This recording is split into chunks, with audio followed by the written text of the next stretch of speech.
Good Wednesday afternoon to you. Hope you're having a great day. Thanks for joining us on Sports4CLE. Plenty of Browns to talk about as they get ready for the Texans in Week 2 of the NFL season. We'll be joined a little bit later by Tim Bielik, reporter for cleveland.com as well as the Plain Dealer.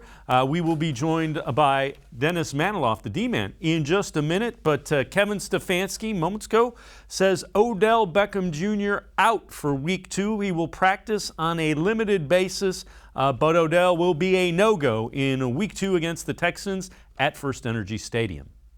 Not a ton of teams, well, I shouldn't speak for everybody, but everybody doesn't go live like they used to. Some teams rest their starters for an entire preseason. So there are guys that you play and you haven't been tackled to the ground until you do in the game. So that's, I wouldn't say in this particular case that's what's missing. But I think with Odell, we're just going to make sure that we continue to be smart about it, listen to him. He knows his body better than anybody. And then we'll make a decision that's right for him and the team. And we'll kind of make that decision next week.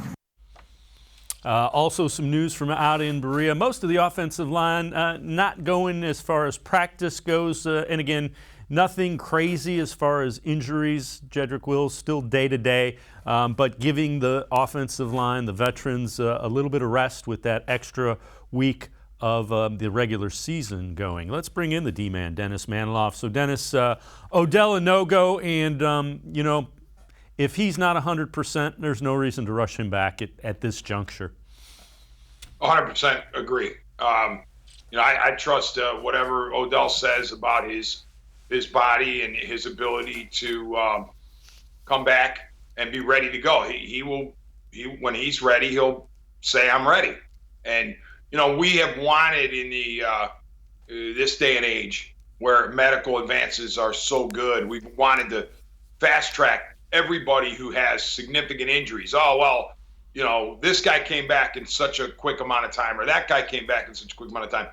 But everybody's different, and every position is different. The demands on the various body parts for a receiver, especially a knee, and as we know, Odell with a reconstructive knee surgery or an ACL at the very least. So, I trust Odell on this. Yeah, and again, he knows his body better than anybody, so nothing against resting him and making sure he's 100% when he's ready.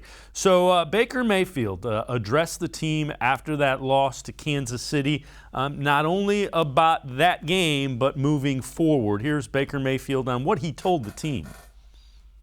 There's a fine line of walking, of beating yourself up about it, and then realizing there's 16 more. And I think we should beat ourselves up about it because, we feel like we should have won that game, but there is 16 more. So it's the mentality of, hey, we got to go up the next week and go do our job, but this one should sting. This one should sting, and you need to learn from it because we had that game and we need to, close it out. And so I think there's a fine line of walking that, and that was my message to them is, guys, you know what? We're going to be really good if we just do our job and, continue to be efficient and move the chains and help out our defense by staying on the field. But this one needs to sting. And you need to remember that all the little things matter, and that's how you need to approach the week of practice. Love that message as well. It was an opportunity loss, much like you and I have said that playoff game against Kansas City was an opportunity loss. This one maybe even more so. Yeah, Dave. I'm still grinding about the 22-17 divisional round loss. I think I told you once that I'll get over that when the Browns beat the Chiefs in a game that matters. Well, guess what? They had a chance on Sunday. Let me tweak a little bit of what the Bake Show says. I don't blame him as a player talking to his teammates about saying we should have won, but I prefer to say they could have won. And there's a difference there because if I say that the Browns should have won the game, then I discount the abilities of the opponent. And in this case, it's the Kansas City Chiefs. They're terrific. They have the best quarterback in the NFL. They're at home. So it's too much for me to say they should have won, but they easily could have won, but for, 4, 5, 6 different issues that cropped up.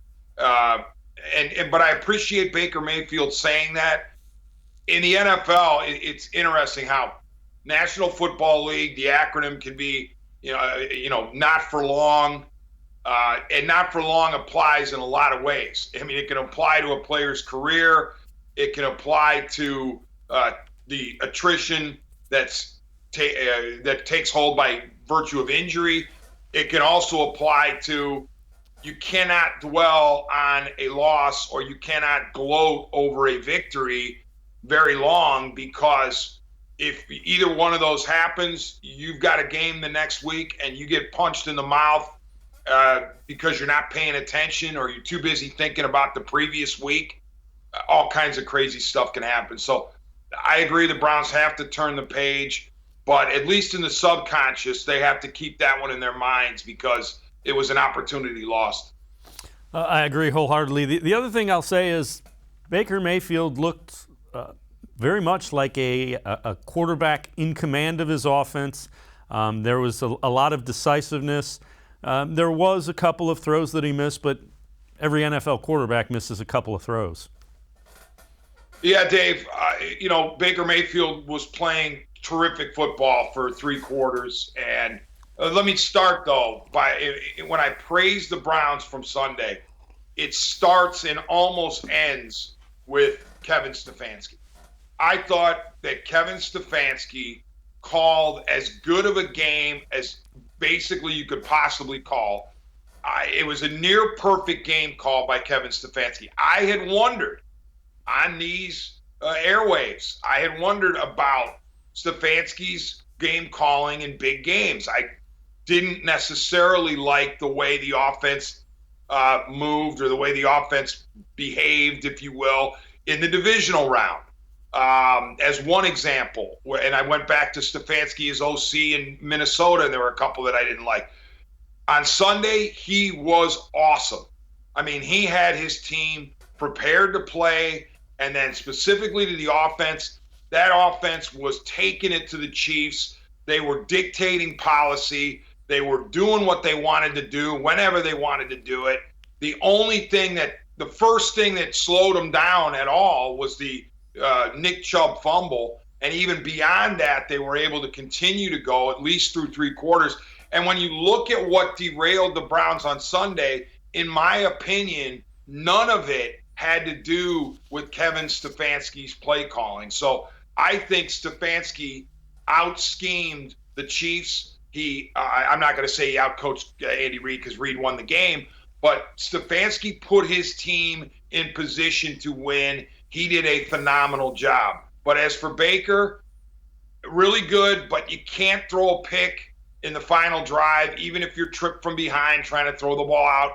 You cannot throw a pick there. You can't turn it over. And I know it's a brief career for the Bake Show, but so far he is lacking in comeback victories, comeback fourth quarters against quality teams.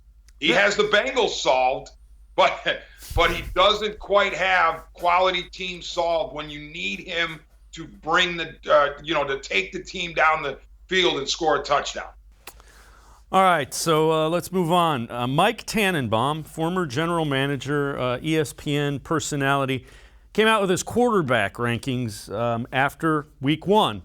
And here they are, and they're a little head-scratching. Mahomes 1, Brady 2, Aaron Rodgers, that 13.4 is his quarterback ranking, his QBR. Rodgers was 3rd, Allen 4th, Wilson 5th. Then you see Ryan Tannehill, 17.5 quarterback ranking, 9th. Matt Ryan, 17.6 quarterback ranking, 10th. Baker Mayfield all the way down at 14 behind Derek Carr and Lamar Jackson. And Dennis Manoloff, when you look at this, if you're going to do quarterback rankings after week 1 should in somehow, shape, or form factor into it, but clearly that doesn't. And then below Baker Mayfield was Jameis Winston, who played really well for the Saints. I'm not sure how he arrived at these. Yeah, let me start by saying I respect Mike Tannenbaum and what he's done in the NFL, but that list is absurd. As you point out so correctly, Dave, if you're going to do a quarterback list like that, a quarterback ranking like that, then just flip to the backs of all these guys' football cards and list them according to their accomplishments. Because what in the world did week 1 have to do with that list? I mean, you had Kyler Murray, who dominated on the road at Tennessee. He dominated Ryan Tannehill's Titans, and he was listed below Tannehill. You had Jameis Winston, whose Saints, he and his Saints dominated the Packers, whose quarterback Aaron Rodgers was out to lunch and was awful. But Winston is ranked in the middle, like 15 or what was it? And Rodgers is ranked 3rd. What are we doing? I mean, if week 1 doesn't matter, it's a pointless exercise. Just rank the quarterbacks according to their career achievements. And, Mayfield being down that low doesn't make sense when he's behind a guy like Matt Ryan, whose Falcons were trucked at home by the Eagles. That thing is a jumbled mess. And to me, it's just to get people to talk and get people like me to criticize it. But Mike Tannenbaum's got to be better than that. Yeah, if you're gonna do week 1, make sure week 1 factors into it. I mean, Ryan Tannehill at 9, he was awful against the Cardinals. Kyler Murray outplayed him 6 ways to Sunday. He can't be ranked below Ryan Tannehill. Agree wholeheartedly. All right, the D-Man, Dennis Manoloff, and I are going to step aside, take a quick time out. On the other side of the break, Sports Illustrated's power rankings for the NFL after week 1. We'll also hear some ESPN personalities who thinks the Browns are the best team in the AFC North. That's straight ahead. Sports for CLE. We'll be right back. Stay with us. Welcome back. Back to new friends, new classroom, and learning new things. Back to wearing shoes, man, like real shoes. Back to rushing to class. Back to having questions. Lots of questions. Back to vending machine dinners. Back to too much caffeine, too late at night, but feeling like it was a night well spent. Back to pursuing your dreams and taking control of your future. Come back to go forward. Try C, where futures begin.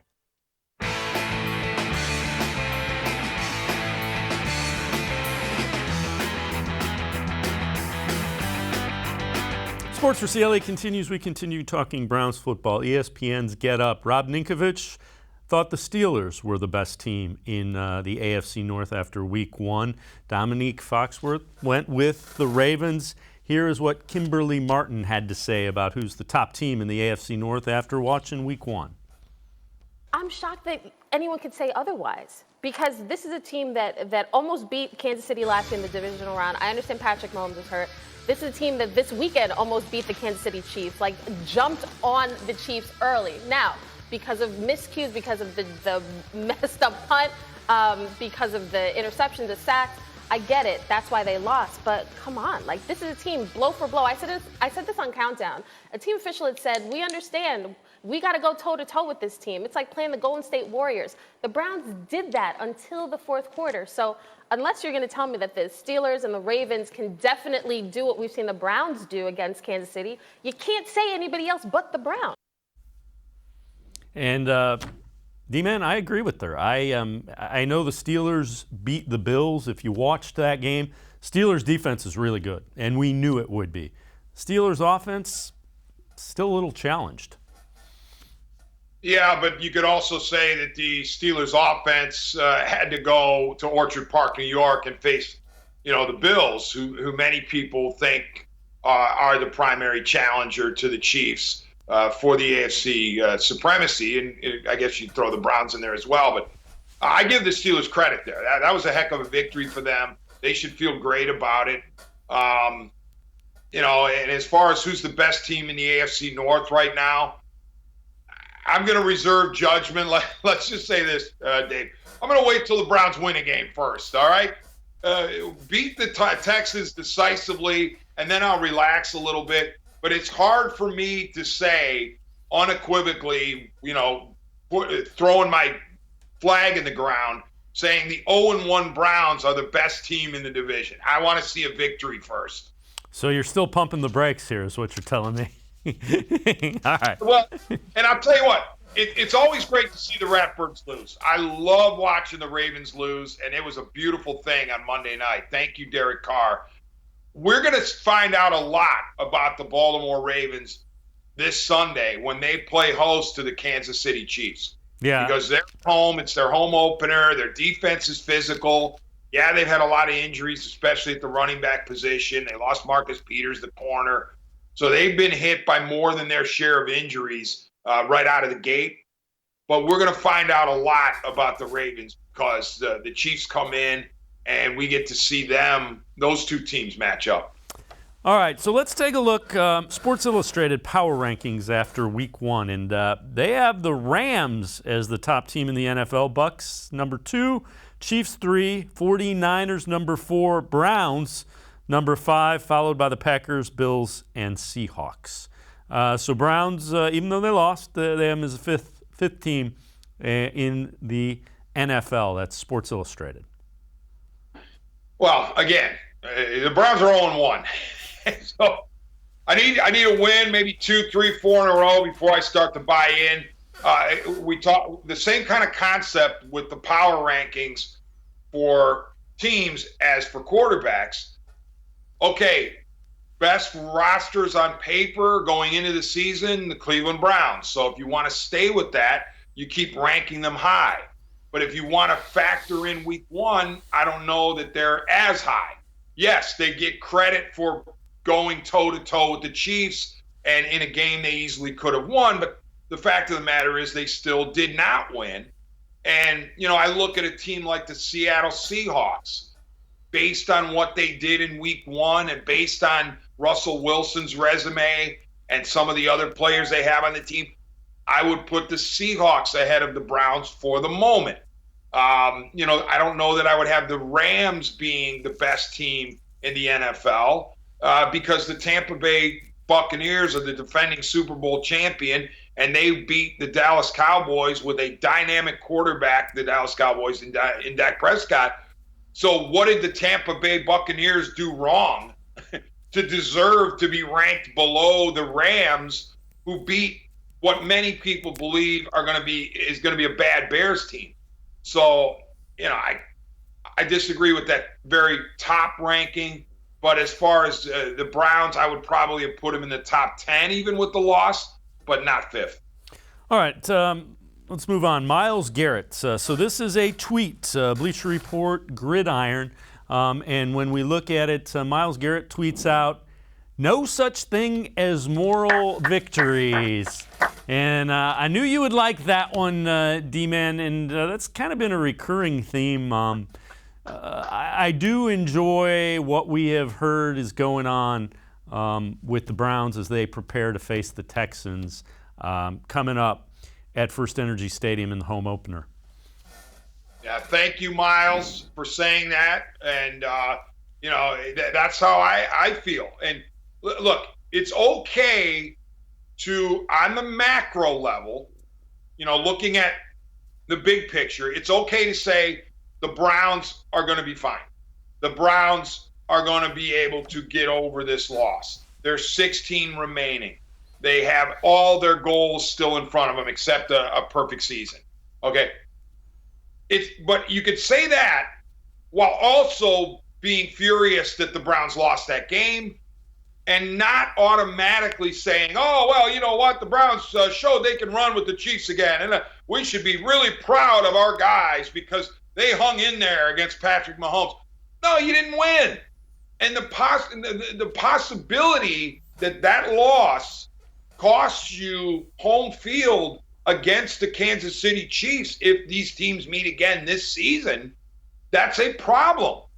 You don't want to go to Arrowhead again, okay, if you can avoid it. So I disagreed with those who immediately after the game was over, oh, that's okay, this team's great. They showed a lot of pluck and a lot of fight, and they were really good, and their offense was great, and, we'll get them next time. Well, really? I mean, are you sure about that? Because Patrick Mahomes and his team is saying, wait a minute, we beat you guys last time when I wasn't even playing a full game. We beat you guys this time when we had injuries, such as, standout defenders Tyrann Mathieu and Frank Clark. I'm sure Mahomes could look at things that he could clean up. 2-point conversion at the end of the game costed me to cover. So the Chiefs are sitting there going, well, they didn't beat us then. They didn't beat us now. Why should we worry about them again? What have the Browns shown the Chiefs that is going to make Patrick Mahomes, Travis Kelce, and Tyreek Hill nervous? That's a problem. Fair enough. All right, let's move on and let's head to the voicemail of Truth and Reason. And this one deals with the Browns' defense against the Chiefs. Okay, hi, my name's Earl. In my opinion, the Browns do have the players. What they don't have is the right defensive philosophy. They play too far back off people, and they're not attacking the quarterback as good as they could. I just wanted to say that. Thanks. Bye. All right, Earl, we appreciate the voicemail of Truth and Reason. And I would say don't mistake what you saw against the Chiefs for what Joe Woods is going to do. There's a guy named Tyreek Hill who's the fastest guy in the NFL by most accounts. Probably either he or Anthony Schwartz.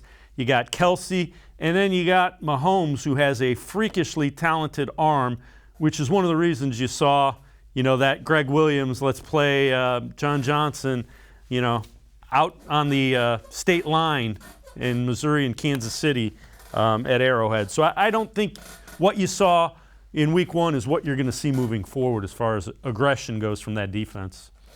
As usual, Dave Bacon on point. You're exactly right. I've never been a fan who doesn't want, their team to have an attacking defense. We all want like 10 sacks a game and strip sacks and deflections for picks. But the reality is some situations don't present themselves to do that. And this was a classic case. Patrick Mahomes and the gang in September when they're virtually unbeatable, when he's unbeatable, he's now 11-0 in September, 35 TDs, 0 picks. Andy Reid is great in September. They're at home, so a huge deck stacked against Cleveland, even as talented as Cleveland is. But the Chiefs' offense, I don't know that you want to pressure them relentlessly because Mahomes is so good. And, think about the 75-yard play. Mahomes broke out of the pocket and was being chased and still flung it down the field and got Tyreek Hill for the 75-yard TD. So there are no guarantees when you pressure Mahomes. And let me say this, too. We're not privy to not only the pregame meetings with the coaches, but also the in-game communications with the coaches. It is entirely possible that Kevin Stefanski, as a head coach, he might have told Joe Woods, listen, if we are controlling things offensively, I don't want you to attack, all right? I want you to play back and let them have the underneath stuff, because the last thing I want when our offense, if our offense is succeeding, is for them to answer in 45 seconds, 2 plays, 80 yards, touchdown, okay? That's what's called complementary defense. The defense does what fits with what the offense is doing, and I thought it was a good complementary defense by the Browns for the first 3 quarters because it was bend but don't break on the scoreboard. The Chiefs were not scoring anywhere near as many points as you thought they were because they were moving the ball so much. But the Browns were in control of the game because the Browns' offense was so good. So that's another thing that I would caution, fans and observers to recognize, that we don't know how the head coach is conveying his message to the DC during the course of the game.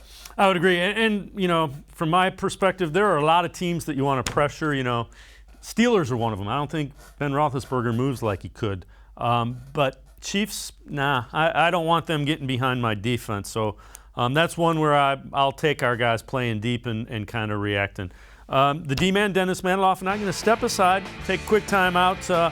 We'll get in a sense of how the Browns are dealing with being 0-1, facing the 1-0 Texans, plus Baker Mayfield on seizing opportunities in the fourth quarter. Sports4CLE will be right back. Stay with us.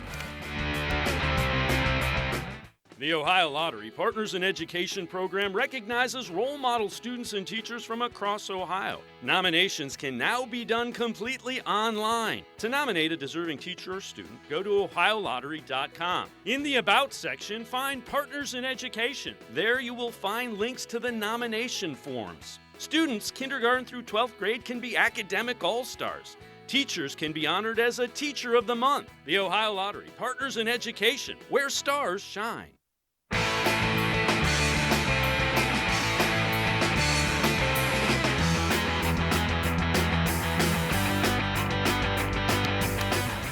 Sports4CLE continues. We continue talking Browns football with the D-Man, Dennis Manoloff. Anthony Walker, one of the Browns' veteran free agent signings, talked a little bit about Kevin Stefanski, making sure the Browns are well aware how important this week is. Browns 0-1, Texans 1-0. Yeah, 1-0 is pretty much everywhere across the board, and 0-1 under the Browns. So that's what's the message that's going around, and we're approaching the game like that. We got to get a win. As a leader of the linebacker room, what area of the game do you think your room specifically played best, whether it be run defense, third down, red zone? What area would you highlight to bring something positive there? I think we played pretty solid against the run in our run fits. Guys flying around. The underneath coverage was solid. Can definitely be better, starting with myself. And then at the end of the day, just overall execution as a defense, we have to be better. And that starts in the linebacker room. We know that. It starts with us and ends with us. At the end of the day, we got to get the call out. We got to make sure everybody's on the same page, and then we got to execute our jobs. And that starts with me as the Mike linebacker. And Dennis, I thought Walker was all over the field, liked what I saw with him, and I really like the idea of kind of being reinforced. We're 0-1. We need to win. Yeah, the Browns need Tyrod Taylor to say something negative. I don't think he will, because Tyrod Taylor's too class of an act, the Texans QB, coming off of his banner game against Urban Meyer's Jaguars. By the way, Dave Bacon, you could do an entire show on the warp speed unraveling of the Jacksonville Jaguars.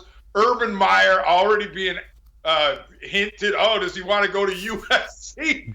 Listen, my over-under with Urban Meyer was to start his NFL career was 14.5, because 15 is the magic number. That's Nick Saban's victory total as an NFL head coach, 2 years with the Dolphins.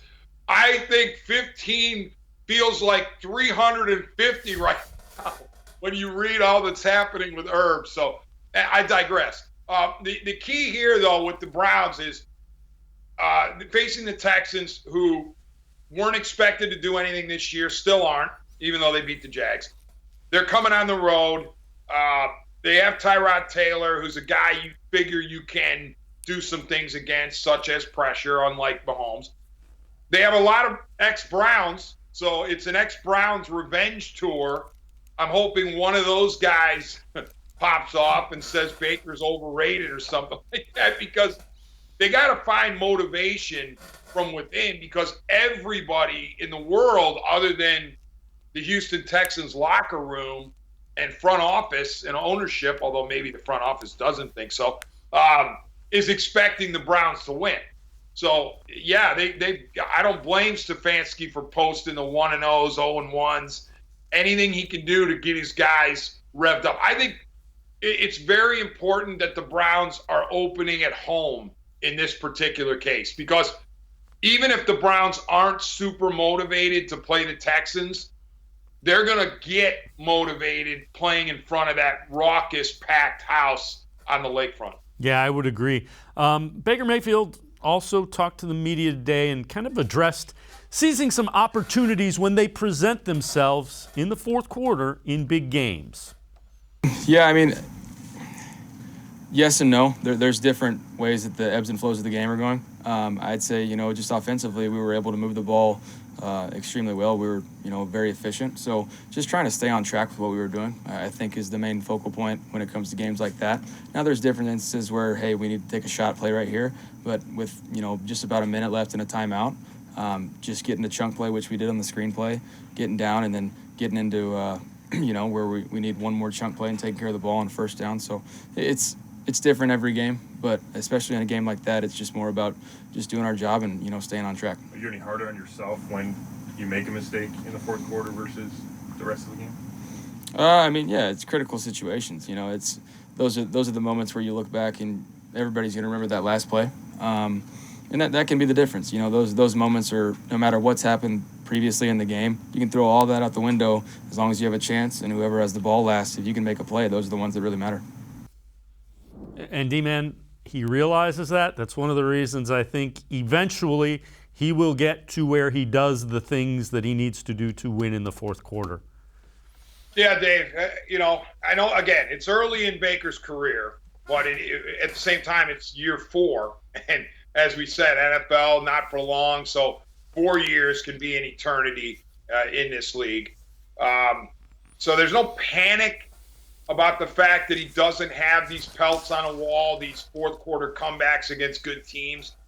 But I want to start seeing him. Let's put it that way. I want to see him leading his team down the field when the money's on the line against a quality team and scoring a touchdown to win. The facts are that in the last 2 games the Browns have played, both against the Chiefs, Baker Mayfield has had the ball in his hands late in the fourth quarter with an opportunity to take the team down the field and win, and hasn't been able to do it. The possession at the end of the divisional round was a disaster. And then in this case, you're 1st and 10 near midfield with plenty of time left. I mean, admittedly around a minute, but still plenty of time in NFL terms, in NFL game terms. I don't think anyone in the Browns was worried about scoring before the time ran out. But what happened? You can't throw a pick there, even if you're tripped, even if you're pressured, even if you're trying to throw it away.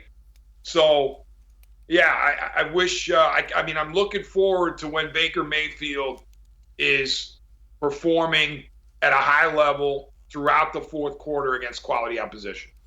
All right, let's move on. Bleacher Report, 3 players who deserve more snaps in Week 2 for the Browns. Jeremiah Owusu-Koramoah, Joe Jackson, defensive end, Anthony Schwartz, wide receiver. Yeah, you know what? I thought Anthony Schwartz had more snaps than he did because of the impact that he had. It stunned me that Donovan Peoples-Jones had more snaps. He was essentially the 2 receiver, the wide receiver, because I'm like, what was Donovan Peoples-Jones doing out there? And I like him. I like DPJ, but he really wasn't doing a whole lot. The guy who had an impact on that game, besides our buddy Jarvis, was Anthony Schwartz. His speed was an X factor that the Kansas City Chiefs were not ready for. The Chiefs had not seen that kind of speed when they played the Browns in the divisional round, because obviously Schwartz wasn't there and Beckham was not available because of the injury. Well, here comes Anthony Schwartz with his world-class speed, and I think the Chiefs were startled by it. And not only did Schwartz make an impact by catching balls, but he also made an impact, in my belief, by stretching the defense even when he wasn't targeted, because they had to respect his ability to get over the top. So that opened up, I think, the playbook a little more for the Browns, for Stefanski, for Mayfield. So, I give a lot of credit to Schwartz. There were a couple mistakes for sure, but I want to see him more. Jeremiah Owusu-Koramoah as the leader of his fan club, I wanted to see more from the Joker against Kansas City. I was kind of underwhelmed by his performance in Week 1, but he's a rookie. He's got plenty of time to get it together. And I'm not saying it was a bad performance, but it wasn't great. So I want to see him more. But primarily I would focus on Schwartz. I think Schwartz deserves the right, at least for now, to be the number 2 behind Jarvis Landry. The D-Man, Dennis Manoloff, and I are going to step aside, take a quick time out. On the other side of the break, we'll check in on our picks results from Week 1 and look ahead to who we think is going to do it against the spread in Week 2. Sports4CLE will be right back. Stay with us. When it comes to selling you a mattress, most retailers are handing you a long line of extra steps that drive up costs and create confusion. At the Original Mattress Factory, we simplify the mattress shopping experience by building mattresses and box springs in our own local factories and selling them direct to you. It's short, sweet, and simply makes sense. So experience more than just the mattress store. Experience an original, the Original Mattress Factory.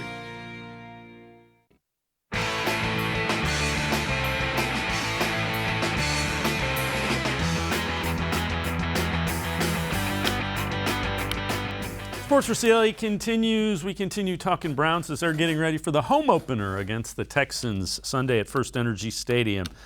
D-Man and I will get to our picks in a minute. Pete Prisco from CBS.com picking the Browns game here. He picks the Browns to win, but 30-24. And D-Man, I don't think there's any way that the Texans score 24 points against the Browns. No disrespect to the Texans offense. I'm not seeing 24 points on the board. We like Pete Prisco. We like them all. I like them a lot. Are we allowed to talk about our Browns pick yet, Dave? We're getting there. Would I be jumping the shark? Right. When I look at Browns-Texans, I don't see in any of the scenarios that I've played out in my mind, because I typically do that with Browns games. I just play it through 5, 6, 7 times, and none of those scenarios have the Texans with 24 points. Yeah, I would agree. All right, now we'll get to our picks section. So I took a commanding 2. I was 2-2. You were 1-3. Now, truth, in advertising, the producers in control room want to penalize me a win for my awful pick of the Packers against the Saints. I won't allow them to do that. So it's still 2-2. No. You take every win against the spread and you run with it. You take it to the bank, the figurative bank, the monopoly bank. I did have the worst pick of the NFL, though, going with the Packers against Saints. All right, we'll start with the Browns-Texans. Browns 12.5-point favorites. That is the largest favorite on the board in Week 2. I will let you go first. You are trailing this season-long contest. I'm 2-2. You're 1-3. What do you think in Browns-Texans? Browns 12.5-point favorites. Well, Dave, I know you have a no whining rule, but before we go to Browns-Texans, I want to go back to Chiefs-Browns. Thanks a lot, Patrick Mahomes, for that failed 2-point conversion. Chiefs would have won by 6, and I would have covered on the -5.5. Would have been 2-2 instead of 1-3. But guess what? Same rule applies to me as I do to the teams. Coulda, woulda, shouldas don't matter. Bottom line is I am what my record says I am, 1-3. Regarding Browns-Texans, I'm looking at the score being low for the Texans, but the spread is just too big. And the biggest concern I have is the backdoor cover. And that's why I'm going to wind up taking the Texans plus 12.5. Before anybody screams at me, no, I am not predicting the Browns are going to lose. They are going to win, and they will have won handily. But what will happen, I believe, is similar to what happened with the Texans and Jacksonville in Week 1. The Texans were dominating. Jacksonville came back in garbage time to make it look even moderately respectable. I think the Browns will be in total control in the fourth quarter, and a backdoor cover, a late touchdown by the Texans gets them within 12.5. I'm gonna go with the Browns. I think they cover pretty handily, and I will be surprised if even Jacksonville or the Texans rather can get the backdoor cover. I'm going with the Browns minus 12.5. I think they win this pretty convincingly. All right, let's go to your picks. That's the only one we have that's the same. So we'll go with, let me tee you up. You're going all AFC North here. So Raiders at the Steelers. Steelers at home, 5.5-point favorites. Who do you like in that one and why? Well, the spread's a little bit too much. I wish it were less. But the Steelers are feeling good about themselves after beating Buffalo. They're at home. The Raiders, Yeah, they beat the Ravens at home. That's great for them, but they got to travel, and it's going to be a hostile environment. I'm wondering about Josh Jacobs' toe, the super talented running back for the Raiders. How is he going to respond? So I think the Steelers are capable of winning this game by at least a touchdown, and that's why I'm taking the Steelers minus the 5.5. All right, we have Chicago hosting the Bengals. Bengals a win in overtime against the Vikings last week. Bears 2.5-point favorites at home. Who are you going with? Well, at least for now, Andy Dalton is still the quarterback of the Bears. So to me, I know Dalton's a great guy, nice guy. He's got nothing but nice things to say about the Bengals. But deep down, you've got to believe that Dalton is extra motivated to beat the Bengals just because they're his former team. And, the Bears, they didn't look that great against the Rams, but they're also going to be at home. And they've got a team in front of them that they think they can beat. So I'm not going to say I love the Bears here, but I like them enough to cover the spread. All right, and the Sunday night game, Chiefs at the Ravens. Ravens getting 3.5. Who you going with? I'll take the home dog there. And listen, it gives me no pleasure. I want to see the Ravens lose. I hope I lose this pick 40-0. I hope the Chiefs just truck them, even though the Chiefs would then be on their way to a perfect season, basically, and the Browns would have to go through them in Arrowhead. But I want to see the Ratbirds lose, but I think giving them 3.5 in their building for their home opener is too much. All right, so there you have the D-Man's picks in our Sports4CLE Pick 4. So I have the Browns. I'm going to go with the Broncos giving 6 to the Jaguars in Jacksonville. I was impressed by what the Broncos did against New York. I know the Jags covered against the Texans. That is a football team that I think is going to struggle. I think Trevor Lawrence will have all kinds of issues with Denver's defense. I like the Broncos giving Jacksonville 6 on the road. The Rams -4 at the Colts. Big fan of what Matthew Stafford did. I think Aaron Donald gets after Carson Wentz and the Colts. I like the Rams. I like the Rams a lot. Big buyers on that. I'm going to go Rams -4 in Indy. And then my final one, again, the Cardinals -4 hosting the Vikings. And again, Arizona with Kyler Murray, they looked fantastic against the Titans in Week 1. And the Vikings did not look good against the Bengals, losing in overtime. The Bengals had the better of that game for the most part of it. And I think the Cardinals offense could put up a big number against Minnesota at home.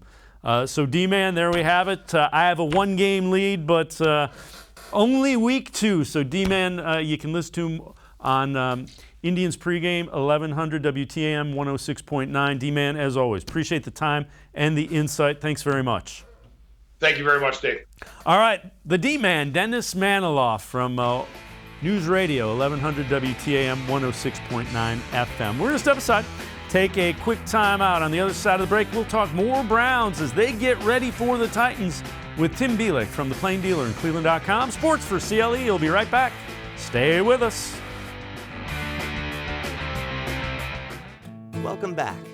Back to new friends, new classroom, and learning new things. Back to wearing shoes, man, like real shoes. Back to rushing to class. Back to having questions. Lots of questions. Back to vending machine dinners. Back to too much caffeine, too late at night, but feeling like it was a night well spent. Back to pursuing your dreams and taking control of your future. Come back to go forward. Try C, where futures begin.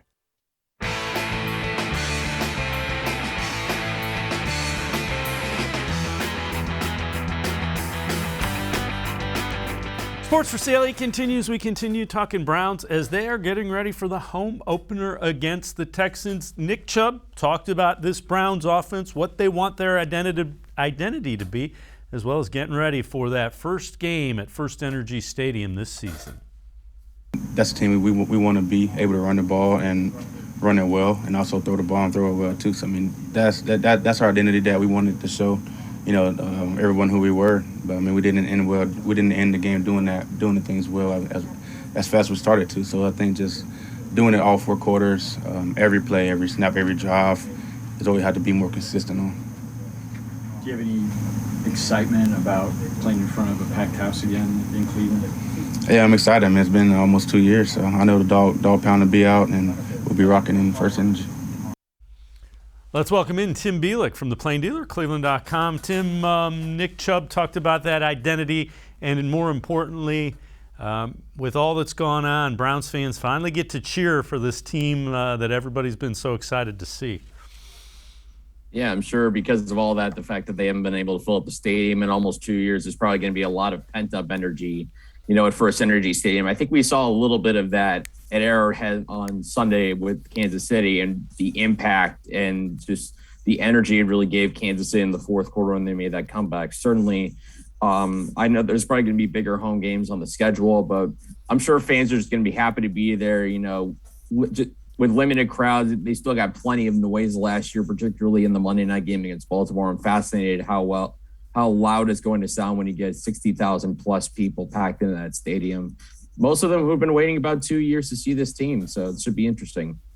Another interesting storyline, starting quarterback for the Texans, not Deshaun Watson. He is kind of inactive, has been kind of practicing with them, but not taking part in any type of game day as he sorts through his legal issues. Starting quarterback is Tyrod Taylor, the guy who was a starting quarterback for the Browns when they drafted Baker Mayfield, and kind of a mentor to Baker Mayfield. Mayfield talked about what he learned from Tyrod Taylor.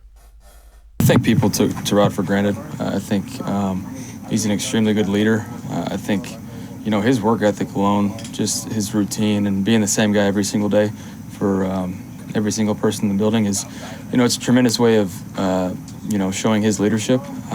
Obviously a great athlete. I think he's a great quarterback. Everything that he taught me, leading by example and doing different things, not saying that we lead the same way, but there's always different ways to learn. And I'm very thankful to have stepped in a QB room with Drew Stanton and Tyrod, that I was able to learn from those guys. And it's something I'm, obviously very grateful for. Just kind of an interesting little sub-twist as far as Taylor coming back to First Energy Stadium.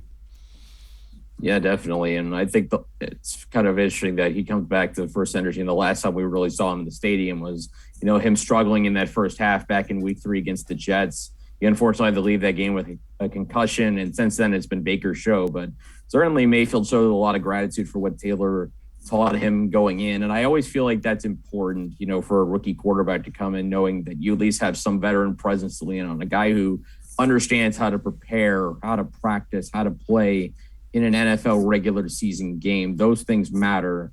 And I think, that experience is something you don't get with a coach. It's something you don't get by just, talking to your coordinator or whatever. You only learn it from talking to a guy that has actually done it. And I think that's really helped Baker, just kind of acclimate to the pros the way he did back as a rookie. The other thing is Browns fans will recognize some of the names for the Texans. Tay Davis, Eric Murray, Terrence Mitchell, Christian Kirksey, Pharaoh Brown, of course, Tyrod Taylor. Nick Chubb talked about what he sees when he looks at the Texans. I see a lot of guys who play here, for one. So that's that, and I see, a group of guys who want to win, who play hard, who play together, and despite things that have been said about them, they're ignoring the noise, and they're going out there and they're playing their butts off. So I see a team that's excited to play and excited to prove themselves. Is it weird seeing so many guys that were in the same locker room? It is, but I guess that's how the NFL goes. It's part of the business. It's my first time actually seeing it happen like that. The guys I played with, being across from other teams. So I'm excited to see some of the guys. For one thing, I'm excited to play against them too, and we have a great challenge ahead of us. And the one thing is the Browns clearly have a talent advantage. They got to get out and get after it. Yeah, absolutely. This is a team that they should be pretty well. And I mean, the line in Vegas is something like minus 12 or minus 12.5, which is still crazy, especially when you think about it, just less than 4 years ago, the Browns were 0-16. Now they come into a game where they're favored by almost 2 touchdowns in the NFL, which is crazy to think about. But it's an interesting little storyline with the way the Texans have kind of built this roster up to try and get through the season. Obviously, it's been very difficult for them. You saw a lot of familiar faces go there in the offseason. And obviously, Tyrod is a big part of that, but Pharaoh Brown also certainly done some things in Houston. So it certainly is going to be weird, I think, for guys like Chubb, who practiced against those guys for a couple of years that were around, sort of when he was coming into the NFL, that he was kind of learning from some of those guys and practicing with those guys. Now to go up against them, it's going to be a little interesting for some of those guys that, had come out of that tunnel in brown and orange. Now they're going out there in Houston Texans colors. It's part of the weird business of the NFL. So let me ask you this. Defensively, what do you expect the Browns to look like? I would think, just based on personnel, the Browns probably didn't do a lot of what they plan on doing against Kansas City, because Kansas City is an outlier in the NFL. There is not a lot of teams that can present the problems that the Chiefs can offensively. What do you expect to be different defensively for the Browns? I think they'll probably be more aggressive, with the perimeter options, because obviously you go from what I consider playing against the 3 unicorns and Patrick Mahomes, Tyreek Hill, and Travis Kelce to a skill core in Houston that's not nearly as talented. You still got a couple of decent guys on the team. For example, Brandon Cooks, Danny and Amendola had a couple nice plays in the game against Jacksonville a few days ago. Mark Ingram at running back. You have professionals in that offense who know how to perform, but not nearly on the level of the guys that the Browns just saw in Kansas City. So certainly they could probably pin their ears back, be a little bit more aggressive against those guys, I would imagine. And the way you go against Tyrod Taylor is going to be different also, because when it comes to Patrick Mahomes versus Tyrod Taylor and their scrambling ability, Mahomes can throw from crazy areas behind the line of scrimmage. Pretty much anywhere behind the line of scrimmage he's going to throw. If Taylor's running, there's a fairly decent chance he'll be just taking off and running with the football, versus Mahomes, who really only ran when he kind of had to, with the exception of that quarterback draw touchdown he had early in the game. Tim Bielik from the Plain Dealer and cleveland.com, and I'm going to step aside, take a quick time out. On the other side of the break, we'll hear from Baker Mayfield. He'll talk about playing at home and what David Njoku can do for the Browns this year. Sports4CLE, we'll be right back talking Browns-Texans when we return. The Ohio Lottery Partners in Education program recognizes role model students and teachers from across Ohio. Nominations can now be done completely online. To nominate a deserving teacher or student, go to ohiolottery.com. In the About section, find Partners in Education. There you will find links to the nomination forms. Students kindergarten through 12th grade can be academic all-stars. Teachers can be honored as a Teacher of the Month. The Ohio Lottery Partners in Education, where stars shine.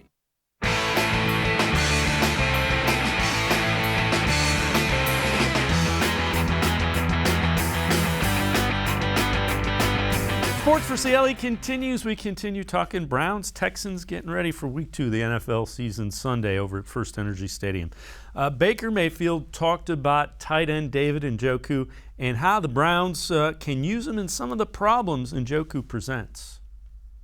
I mean, he's a guy that creates mismatch problems. I mean, the fact that he's, such a big guy and can run like he does, they have to decide whether they're going to put a big guy on him to try and bring a physical presence or bring a speed guy. So, I mean, it's a difference maker for us. And it's also one of those things that we have to key in on and how teams are trying to defend us. And we have to realize that David's one of those special guys that we can get a lot of, tips off of. How have you seen him become more consistent throughout the year? I just think he's so locked in on the game plan and trying to execute exactly what his job is each and every play. I think the steps he's taken in the run game have been huge for him, and obviously for us in the run game as well. But that separates him, because then guys are trying to put linebackers and safeties down on the box with him, and he's able to run by him in the pass game. And Tim, I think as the season gets along, Njoku's going to be a big-time red zone threat because of that very thing. He's improved his blocking, which means he can block and then release. And that's tight ends that can do that score all the time in the NFL. Absolutely. And I think the career track with David Njoku has been interesting. It's like we've kind of seen him slowly grow before our eyes over the past 4 or 5 years now as he enters year 5 in his career. And it's easy to forget when you look back at the stats, he actually had the most yards on the team. It's 76 yards on just 3 catches. So it's not just the red zone ability he has, it's the big play ability. We saw that a couple times in the playoff game a year back in January. He had a couple big catches, had the 43-yarder back on Sunday. So there's the ability where he can be a weapon, I think, all over the field because of that speed, because of that size, that leaping ability.